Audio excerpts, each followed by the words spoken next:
So welcome to lecture 24 of Introduction to Symbolic Computation. So today we are going to look into series and approximations. So we have in this course frequently distinguished symbolic computation from numeric computation. Working with Taylor series or series in general is a hybrid way of working. So we compute still with expressions, but our expressions are approximations.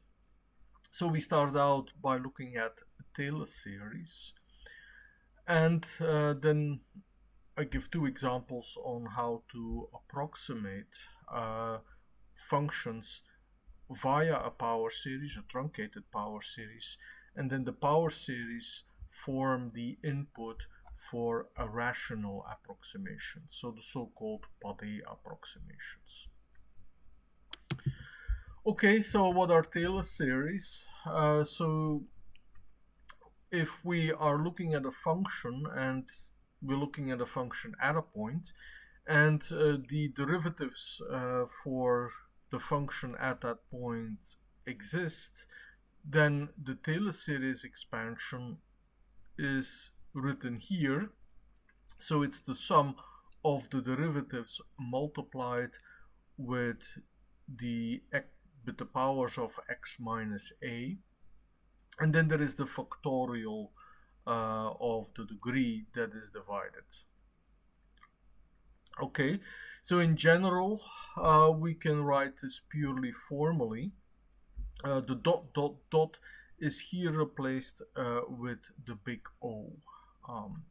So the big O is the order of the series, and if you replace the A with a number and also the X with a number, then the order of the series gives an approximation for the error, gives an idea for the accuracy of the series, how well the series approximates the function.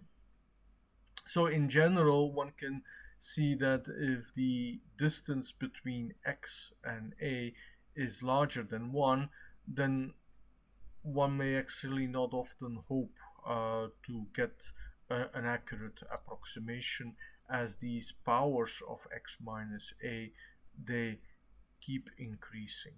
Of course, there is also the derivative term, and then there is the factorial in the denominator, which of course grows also quite increasingly fast. So here the definition is listed for functions in one variable. Taylor series extend directly to functions of several variables, and an application for this is the computation of the tangent line. So here in two variables we have a curve in the plane and a point, and if we compute the Taylor series and truncate after the first degree term, then we obtain a linear form, and that linear form will give us the tangent line to the curve at that point. So we studied this problem before. This is an application of implicit differentiation, but with Taylor series we can actually solve it faster. Taylor series are actually also nice in the sense that they have a multiplicative inverse. So we often truncate series and then we obtain a polynomial, although it's still good to write them as series, starting with the lowest degree coefficient first. If that lowest degree coefficient is a constant, so if there is a non-zero constant term, then there is a multiplicative inverse. So what that means is that we can compute with power series as we would compute with numbers. So this has very interesting applications. One can look for roots, one can start running Newton's method also on power series. Here is the statement that series with a non-zero constant term, that those series has a multiplicative inverse, I illustrated this statement. So we are given a general series, but I list only the first three terms, and we want to compute the first three terms of the inverse, so that the product of A with B is of order is 1, but then modulo this order term x to the power 3. So if we compute with truncated power series, we compute up to a certain order. So we are computing with expressions, but we are computing with approximations. So in some sense, this is the hybrid form of computing. So to indicate that if the A naught is different from 0, then you can immediately compute the leading term of that inverse as the B naught equals 1 over A naught. And the system that we solve is a triangular system. So to compute the B1, you know the B naught already, so we move this to the other side.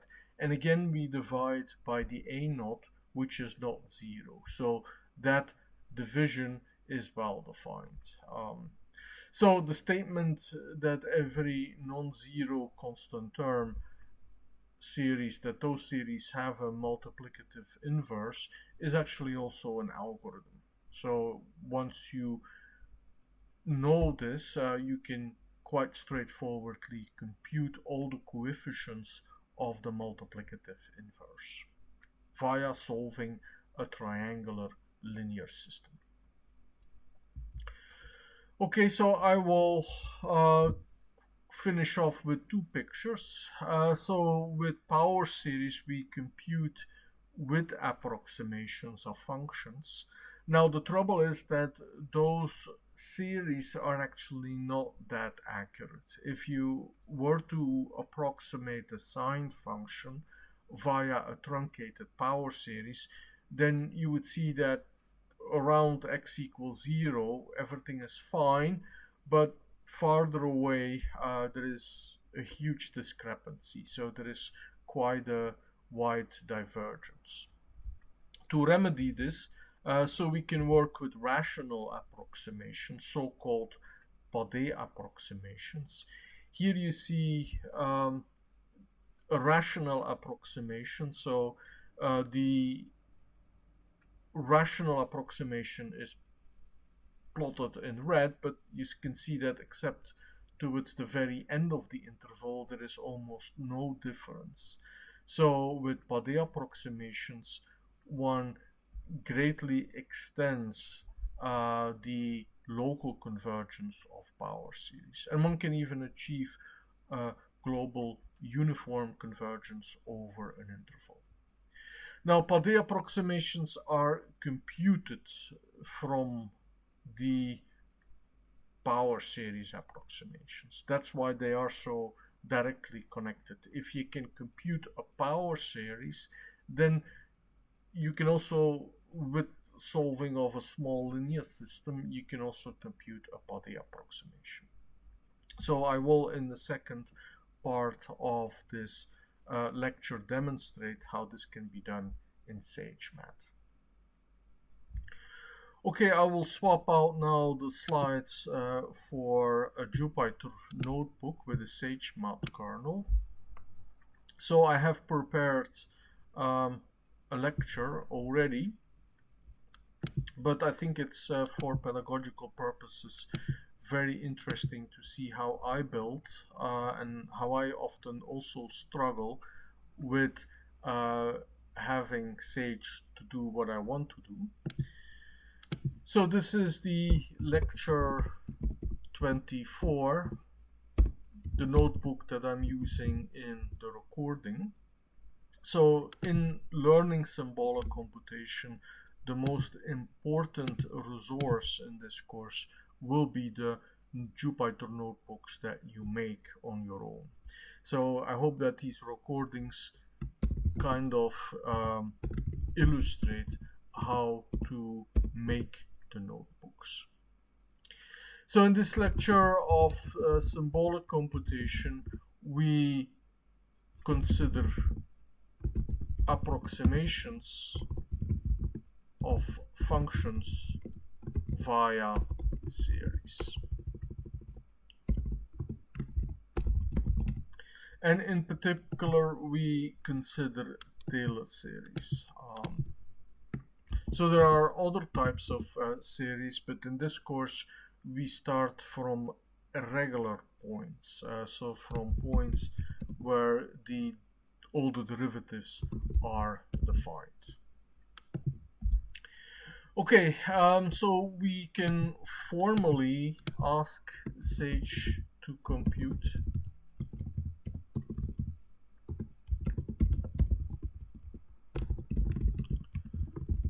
on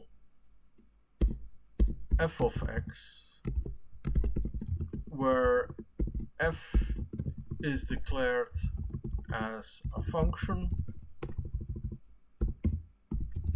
with name f in the variable x.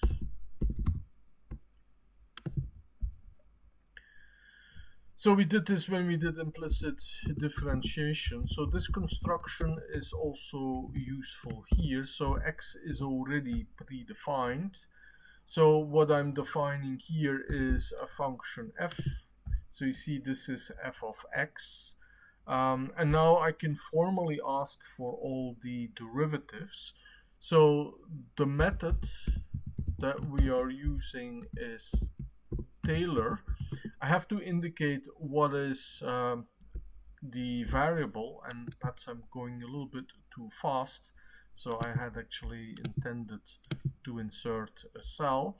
So I also must specify, so let us take a variable, a letter a, as the point where we expand the function.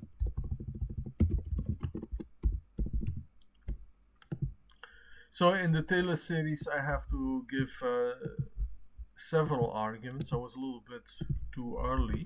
So I will declare the letter a as the variable a. And then in my arguments, my third argument, I give the point of expansion, and then I give the order. Okay, you see me also making mistakes, and here you see the Taylor series of f, and I should have assigned this to something.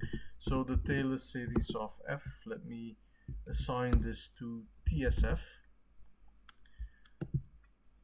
And why do I want to assign? Because I want to ask for the type. So it's important, and we can already see this a little bit, and the way that Sage represents this. This is a general symbolic expression. So it's not really given as a series, because we see this, or Sage displays this as a polynomial of degree 4. So we have this term a minus x sitting in here. You also see all the derivatives, and we have the factorial denominators. Okay, so let us do this now for a function. So let us consider the Taylor series. So let us compute the Taylor series of the cosine at x equals 0.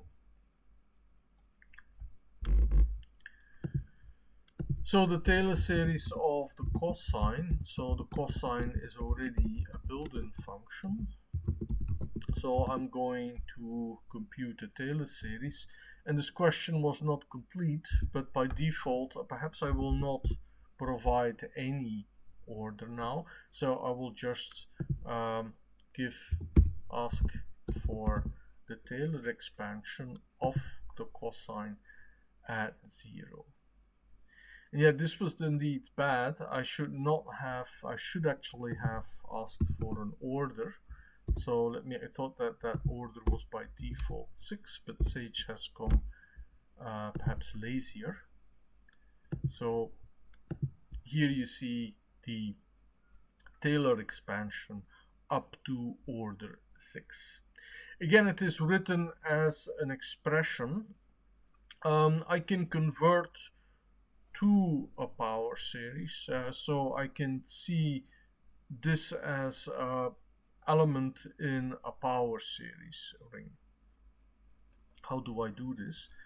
So there is the power series construct power series method. So I will ask Sage to consider this expression as a power series with rational coefficients. So let me document this. Because what I want to do this in order to compute with the Taylor series as a power series, we must convert to a power series. Here we do this over the rational numbers.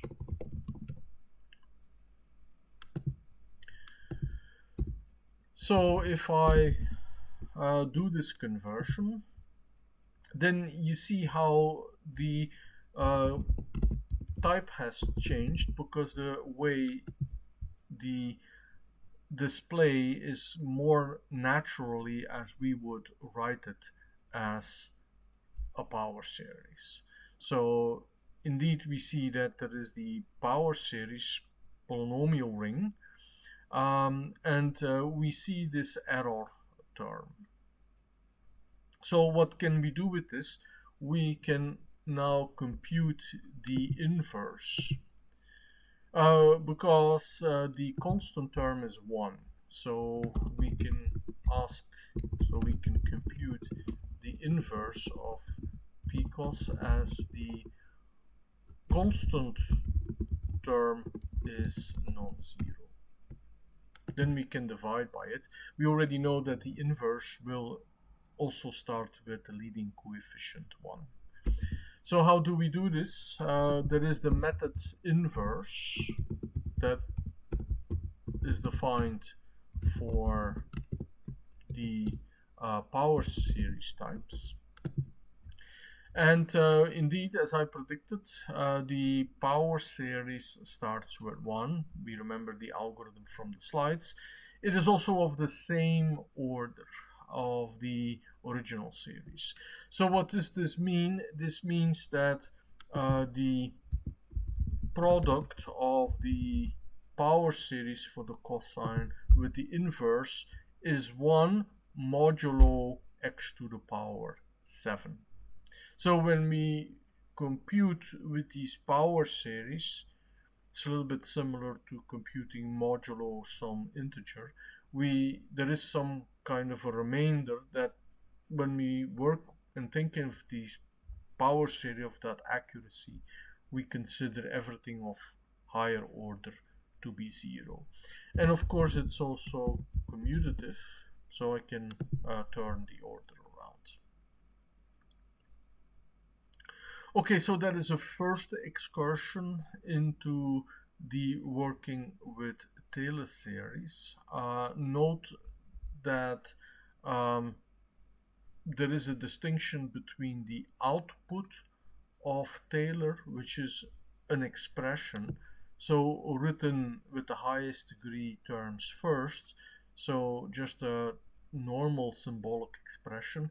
If you want to compute with this in particular, if you want to compute the multiplicative inverses of this, then you have to convert to a power series type. Okay, what can we do with this? Well, when we looked at implicit differentiation, we looked at the tangent line. Here we will consider a power series in several variables. So again, still Taylor series in several variables. Why do we want to do this? Well, we will have a faster solution to the tangent line problem. So here is our exercise. So compute the tangent line to the unit circle at a random point or at any point on the circle.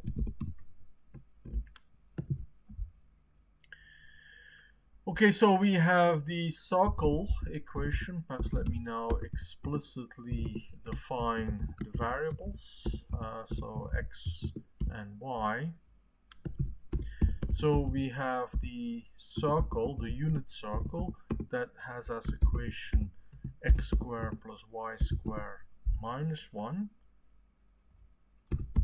So just to verify that I didn't make any typos. So this will be our function or our expression in the two variables x and y. And now to solve this problem, it's important to realize is that the Taylor series of in general f of x truncated after the degree 1 term is a linear form, and it is the tangent line. So geometrically, when we think about the tangent line, so I will show a picture. Locally, the line represents the circle rather well. Algebraically, that's also what the Taylor series does. For small values around a point, we can approximate the function in two variables by a linear form. So let me define the coordinates of any point as a and b. I might have them still here, but I start from scratch. So now I have my Taylor series of the circle, so I call it TC. You can also interpret this as the tangent form of the tangent line to the circle. So I will call the command Taylor again on the circle, but now I have to say that I'm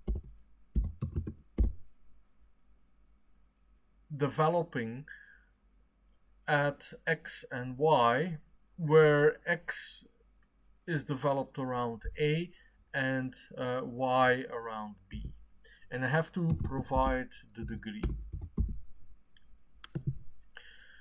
So if we look at it, it's not immediately clear because we have an a square and a b square sitting in there, but the a and the b are just numbers. What you should watch for is the x and the y, which appear linearly.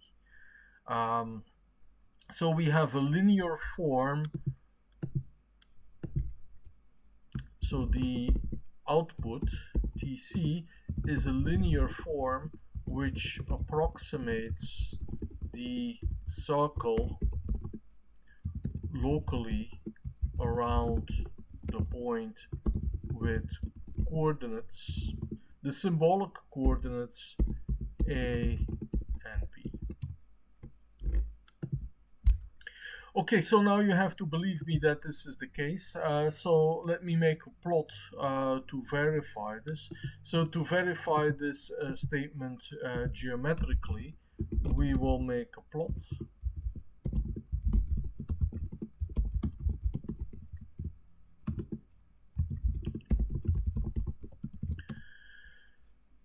So first, before I can do this, actually, I should generate value. So I can start plotting, but I don't have a point. So the a and the b is just formally. So let me again generate any, again, if you followed one of the previous lectures, we first, so to plot the tangent line, I can plot the circle already. To plot the tangent line, we must generate coordinates for the point, and we do this via the generation of an angle in the interval -pi to pi. So if we call for a random element of the number field RR, then we get a number between -1 and 1. To have a little bit of wider angle, I will multiply this.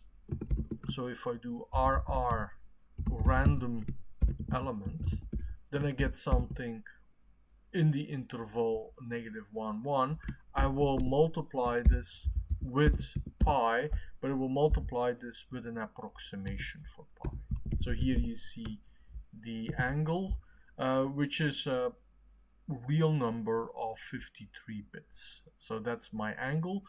Now I have the two values, I will call them capital A and B, not to lose the variables A and B, or not to cause confusion with the formal coordinates. So here we have the point.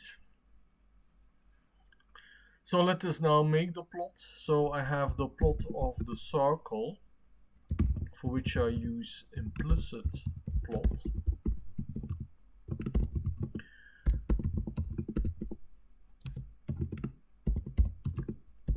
And I provide a range for x and y, setting the aspect ratio to 1, because I don't like it when it shows up as an ellipse.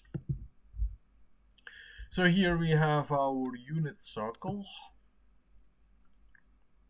done with the implicit plot. So everything shows up in the same window. And my window is rather small here. So what I will do is I will decrease the fix size. So I see a smaller circle. In this way I can extend the code cell. So I have the line, which is also, so okay, so I probably should first plot the point. So there is the point method. So the point with coordinates A, B. In order to see the point, I must increase the size, and perhaps the best way is also to put it in a bright color. So I have my red. And I managed to make a syntax error. So I have the point, and I added one extra bracket here, and oops. Is there an undo? No. Okay, so you see how I often also struggle with all this. So let me save this. And let me retype the point size 50, color is red, and I will plot both the point and the circle. So in a way, it's good to show that you can verify. You see the x coordinate of the capital A is negative, so you see it's set towards the left of the circle, but the B is still positive, so it's upward. So you can see, you can interpret that it makes sense. And also here I was a little bit too fast, so I have my expression for the tangent line. So let me write them here again. So that's TC. I now have to evaluate the function line, the TC. So in order to plot the tangent line, we will evaluate the expression. So here it's actually very good that it is an expression. We will evaluate the expression TC at the point with numerical coordinates A and B. So the variables in this expression are X and Y and A and B, little a and B. So for the tangent line, or just the tangent, I will replace not X, but I will replace little a and little b by their numerical values. And now you see that I do get the tangent line. Going off on a tangent here, what is the slope of the tangent line? So when we did implicit differentiation, we computed first the slope and then we constructed the tangent line. Here we compute first the line and then we will see what the slope is. So the slope will actually be, if we change x, then the computation of the slope is rise over run. We will get the coefficient out there, writing y, so for the slope, so to get the slope out of there,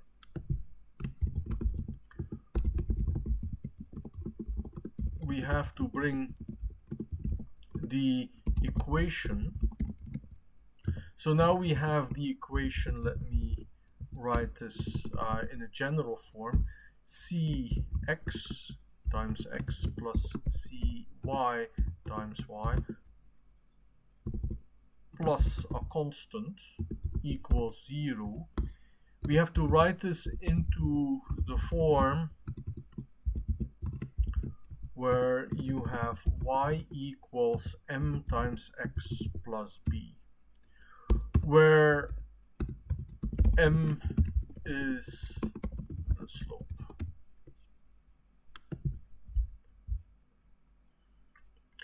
Okay, so what I do is I take the coefficient of x. So in doing that, you take the coefficient of x and you have to take the negative of it. So how do I get the coefficient of x? So I can do tangent coefficient of x. So let me see if that works. That indeed works. I have to take the negative of this and I have to divide this coefficient by the coefficient that corresponds to y. So that gives me the slope.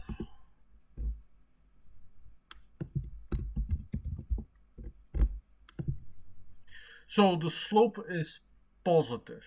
So as we will see on the picture. So let me now make the plot of the line. I will use the implicit plot of the tangent over the same range as I defined the circle. So both x and y range over the interval -1.2, 1.2. I will draw this in green. And I have already defined the plot of the circle, the plot of the point, and now I'm going to add the plot of the line. And here you see the representation of the tangent line, verifying that what we were computing with the Taylor series is indeed giving this tangent line. Now, given a tangent line, you have to be capable to get the slope out. Notice here that we divide, and I said at any point. So there are two special points on this circle where we have a vertical asymptote for the tangent. So, and that causes problems. So perhaps let me, this is another tangent here. So what happens if we are expanding, if we are asking for the Taylor series at the point 1, 0? Well, indeed, what happens? So let's do it. So it's a good that we remember the syntax for the Taylor series. So I'm going to develop the circle at the point 1 and at the point 0, and let's ask for the Taylor series of degree 1. And now you see that what we obtain is x equals 1. So the slope of the tangent line is infinity, you can't really define, but the tangent line is well defined. So the tangent line is well defined as x equals 1 with slope infinity.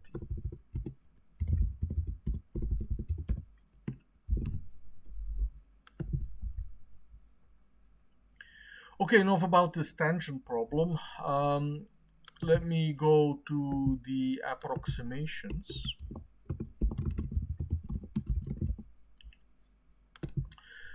So we can use Taylor series, we can use truncated Taylor series to approximate functions. Let us, for example,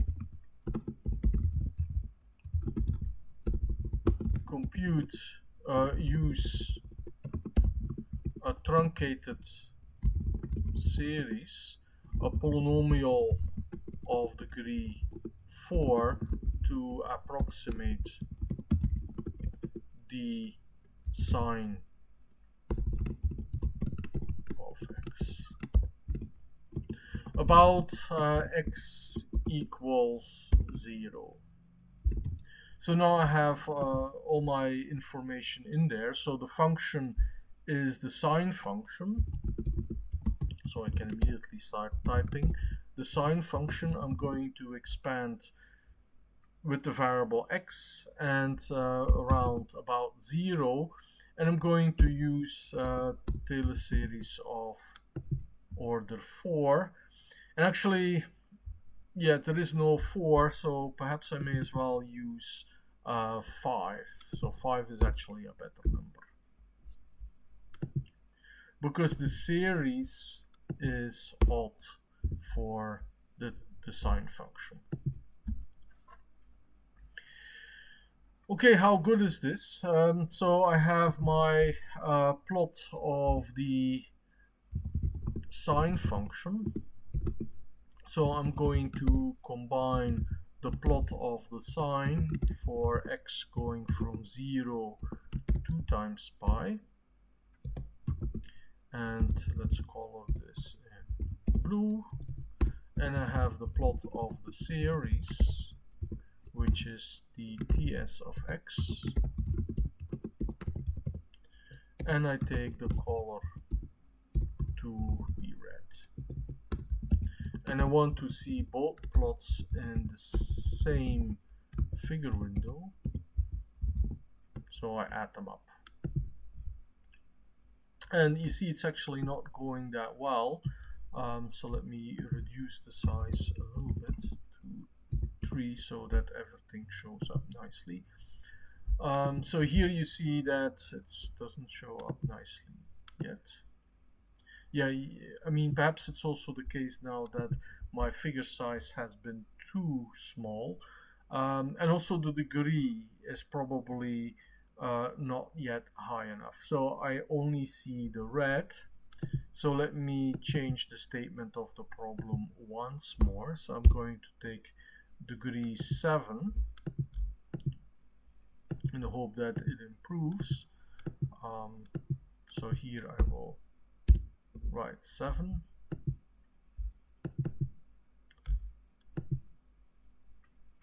And let's see if this picture improves a little bit. Well, it changes, but it's actually not really an improvement.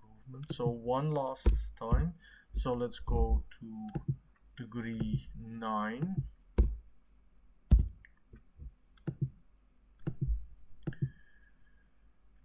And now you see that there is still, but fixed size might be not good enough. Let me not shrink the picture.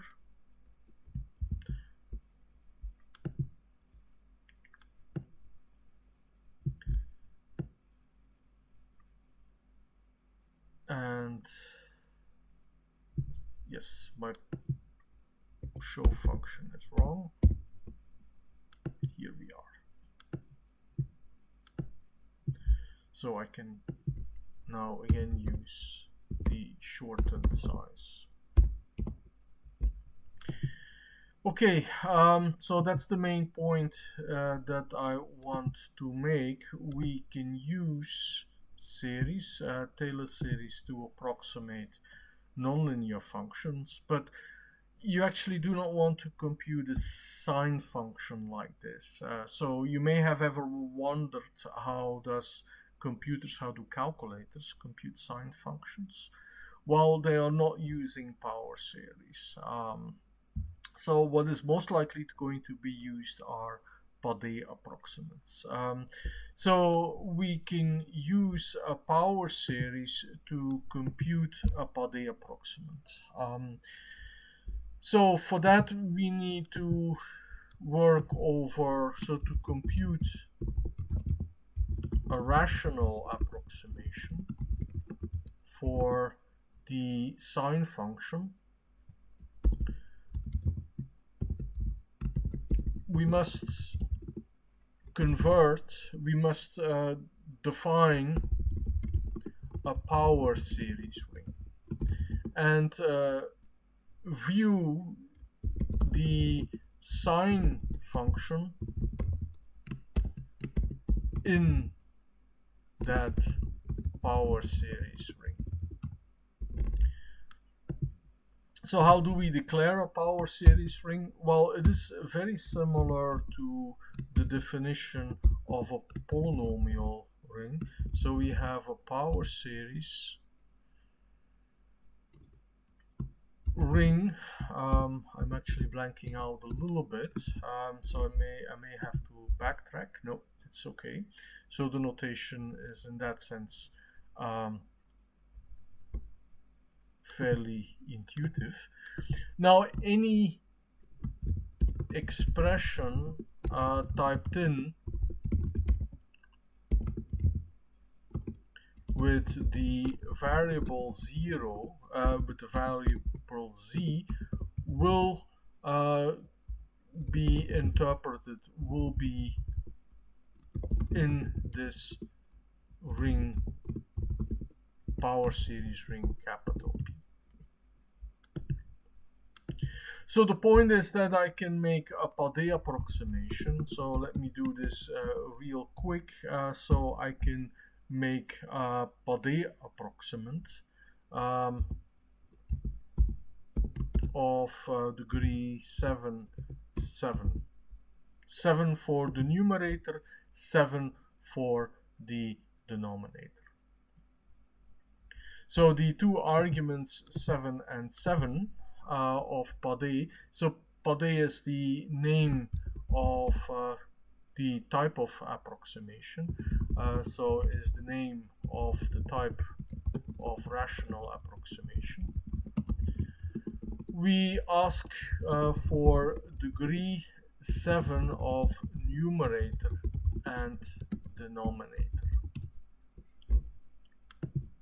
Actually, to be fair, for the power series, I should have picked something lower, because for this to construct, you will need to have a power series that has at least 14 terms. So you need to have 15 terms in the series. But let me plot it anyway. So I'm going to make the plot of the pod A. I'm going to plot this now with replacing the z by x. So now I'm going to use again this as an expression, and let me use the color green. So I'm going to show the plot of the sine function, which will show up in blue, the plot of the series, which shows up in red, and then the plot of the pod A approximate. And here you see that compared to these two, that the pod A approximate is already very close. And I said this was probably not that honest, so let me use 4 and 4. This gives me a smaller pod A approximate. And if I still take now the plot, then you can still see that the green approximates the blue better than the red. And I might have used, say, a pod A approximate of 5. Then I take one more term, and then it certainly improves. So the point is that with pod A approximates we can get, or with rational approximations, we obtain a much better global convergence than with the power series. Okay, so as you can see, I was increasing the degree of the series, but each time I was actually requiring the entire recomputation of everything. With SymPy, we can ask one term at a time. So series in SymPy come with a generator. So the series method in SymPy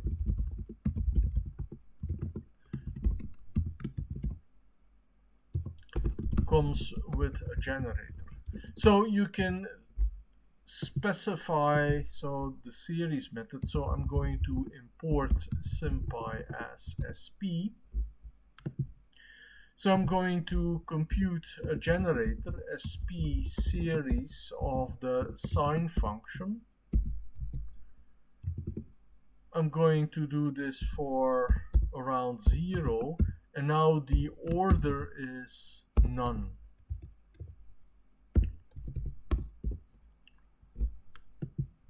So what I get back now is something that doesn't seem to be so useful, except that I can ask the terms one after the other.